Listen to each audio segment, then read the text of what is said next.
साहब आप यहाँ से चलो, मैं नहीं तो गोली मार दूंगा। अल्लाह अकबर, आपको गोली मार दूंगा। अल्लाह अकबर। निकल जल्दी से। चलो फिर मेरे बेटे निकल को यहाँ आ से। जाओ अपना। और आपने भी किसी ने आइंदा नहीं बैठना। वही इस बदमाश के साथ बैठा, उससे मैं इलाज करूंगा। अस्सलाम वालेकुम। जब इंसान इसके देखे पाँच से कहाँ पहुंच रहे। चल निकल यहाँ से, दफा हो जाओ।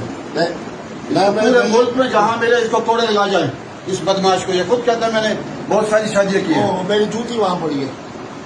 जल्दी से निकले यहाँ से। एक मिनट। और आप लोग यूं उनके साथ क्यों बैठे, इस बदमाश के साथ जो कहता है मैं बहुत सारी शादी करता हूँ, नया दिन बनाया इसने। खाकान लाल मस्जिद में आपने नहीं आना। हाजिर हाजिर। अगर लाल मस्जिद में आए तो मैं यहाँ आपको कोड़े यहाँ बांध के ना कोड़े लगाऊंगा, या संसार करूंगा। हाजिर हाजिर हाजिर जनाब हाजिर। निकल यहाँ से। हाजिर।